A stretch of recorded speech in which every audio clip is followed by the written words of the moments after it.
sobat, balik lagi dengan saya Ogi. Di video kali ini saya ingin menjelaskan, kemarin ada customer yang ingin dibikin motor kesayangannya dibikin seperti motor gambot. Pengen tahu apakah itu motor gambot.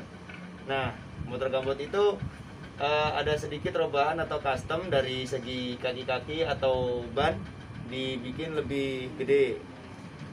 Di selain itu kemarin ada proses pembikinan juga, ada robahan di sini, mulai dari pembikinan step depan atau underbone, terus bikin robahan shock depan.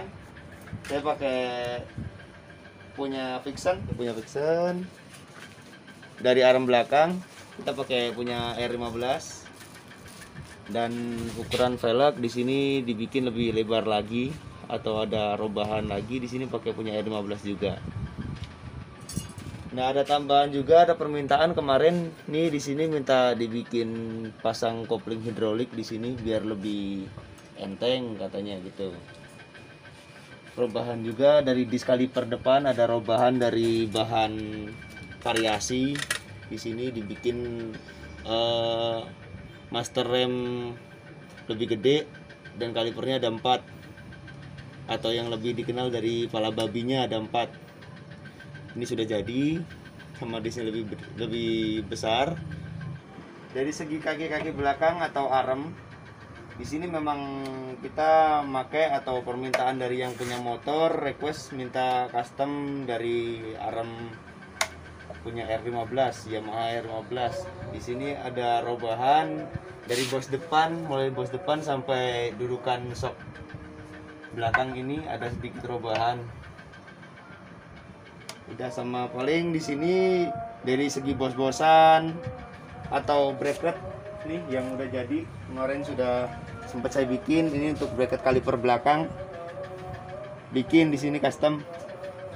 Permintaannya sih ditaruh di belakang kalipernya, di belakang di bawah. Ini udah jadi. Sama oh ya, shock depan ini robahannya, kalau untuk as segitiga tengah masih bisa PNP, cuman di sini dari bos atas ketemunya segitiga atas ini ada sedikit penggerindaan kemarin, sama untuk pemasangan kunci kontak. Nah, batok depan ini minta pakai yang orinya. Di sini saya tambahin plat di baut atas ini sama baut bawah untuk penyangga dari batok depan. Untuk cockpit kita pakai stang RZR. Ada sedikit tambahan di sini, racer variasi biar lebih kelihatan tinggi. Nah, ini contoh batok depannya. Nah, seperti itu. Rada lama pengerjaan itu dari kaki-kaki belakang, arm belakang. Soalnya ngukur presisi dari gear depan sama gear belakang itu harus benar-benar lurus presisi. Cuman ya itu minusnya, ban itu nggak bisa seimbang, nggak bisa lurus, rada ngebuang ke kanan karena dari segi bentuk arm tersebut kan punya Yamaha R15 rada cenderung cembung ke kiri, buang keluar. Jadi ya seperti ini contohnya. Ada lagi nih kemarin requestan dari yang pemilik motor ini, dia pakai minta punya CBR 150 yang new, ini minta dipasang. Ini master rem bawah kita pakai merek RCB, atau master rem belakang pakai punya RCB atau selangi variasi. Di sini untuk kaliper belakangnya kita masih pakai yang ori. Ini masih pakai yang ori. Besok tinggal pemasangannya aja. Masukan aja nih buat teman-teman yang ingin merubah custom pakai arm R15. Ada sedikit robahan di bagian shock. Di bagian shock ini kalau pakai orinya punya Satria F, dia sedikit rada lembek, minta ada robahan custom atau di ribbon ulang. Soalnya dari arm ini dia cenderung ceper. Jadi biar rada tinggi dari jarak antara ban sama spakbor ini yang belakang nggak papasan, di ribbon ulang biar nggak mentok di sini. Itu aja sih sedikit saran dari saya.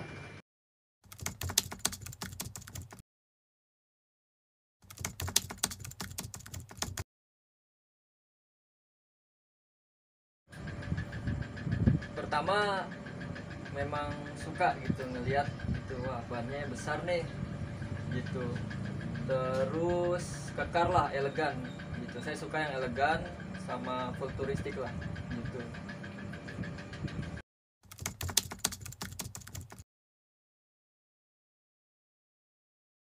Sebelumnya sempat pengen dikit sih motor yang gambot, tapi bukan di tipe motor kayak gini. Sebelumnya itu pengen di Scorpio atau Tiger sih sebetulnya. Waktu itu pengen pakai velg mobil, tapi rencana itu gagal sih.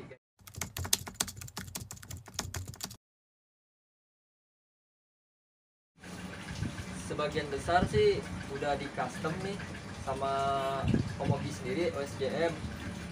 Tapi sebagian lagi udah saya bawa sendiri, seperti arem ini saya bawa sendiri. Kebetulan sih juga ini salah bawa sih sebenarnya sih, tapi ya sekali-sekali lah ngerjain Omogi gitu. Masa dia ngerjain mesin doang gitu, sekali-sekali ngerjain hal seperti ini gitu. Pengen tahu betapa sabarnya, terus betapa pusingnya sih Omogi ini gitu.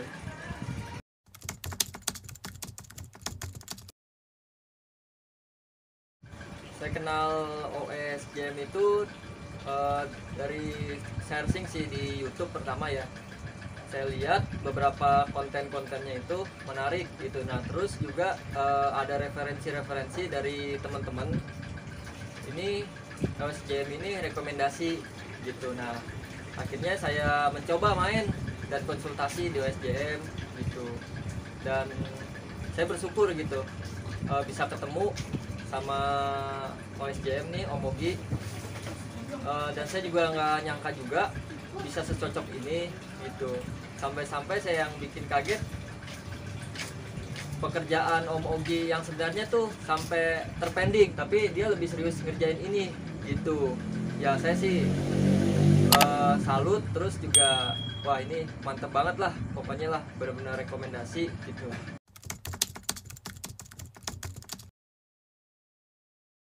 Saran dan masukan dari Om Ogi ya, berhubung motor ini gambot, pertama sih dari spek mesin ya gitu. Mesinnya ini harus dioprek sih mau nggak mau gitu untuk stabilin larinya gitu. Tapi kata Om Ogi bilang yang harus dirubah nih kayak pertama nih kopling gitu. Saya kan depannya kan semi touring nih. Kopling ini kan saya pakai hidrolik, tapi Om Ogi bilang harus pakai manual gitu biar stabil sama presisi gitu. Nah buat di keduanya itu di bagian mesin nih. Nah buat bagian mesin ini saya sih sempat bingung juga gitu kan, soalnya saya ngelihat harus ganti terutama elektronik lah, ECU gitu. Nah saya nggak mau gitu ada resiko berkepanjangan gitu ke depannya. Nah tapi Om Ogi punya solusi, jadi nggak usah pakai ganti ECU segala gitu. ECU tetap standar, jadi cuman dioprek nih, ganti noken as terus sama bore up gitu. Ya nanti sih untuk jelasnya biar nanti Om Ogi yang menjelaskan nanti apa aja nih mesin-mesin di bagian mesin ini nih yang diganti sama dia gitu, hingga nggak usah main elektronik gitu. Sebenarnya masih ada lagi masukan dari Om Ogi OSJM. Pertama itu masalah di pengereman gitu. Om Ogi ngasih masukan kalau bisa diganti yang ori semuanya gitu, sama kopling juga diganti yang ori. Tapi dari sayanya kemarin udah terlanjur keliru juga ya, karena ada semangat yang bergebu-gebu juga gitu. Saya pengen passion, tapi di satu sisi lain saya pengen ini motor diajak touring. Tapi dari Om Ogi sendiri sih ya alhamdulillah gitu, bagusnya pengertian gitu, dan itu juga jadi pengalaman buat saya dan buat pelajaran lah untuk kedepannya gitu. Saya lebih baik tuh seperti apa gitu. Oke, mungkin sekian dari saya. Untuk Ogi OSJM kedepannya semoga makin sukses, customernya banyak. Oh iya, jangan lupa minta like-nya, aktifkan loncengnya sama subscribe-nya biar nggak ketinggalan info-info menarik dan ilmu-ilmu gitu dari Om Ogi OSJM sendiri. Ya yang jelas semoga makin maju. Dan buat kalian semua, kalau ingin mampir ke OSJM nggak usah canggung, juga nggak usah malu-malu gitu. Om Ogi ya orangnya begitu, asik, penyabar sih, dan mau dibawa pusing sebenarnya gitu. Ya saya sendiri cukup puas dengan hasil yang sementara seperti ini dari Om Ogi. Saya juga nggak sabar hasil akhirnya gitu ya. Pokoknya OSJM, Om Ogi maju, sukses terus. Cukup sekian dulu ya video dari saya. Ditunggu ya video hasil terakhirnya. Oke, yang penting OSJM doanya semakin bagus.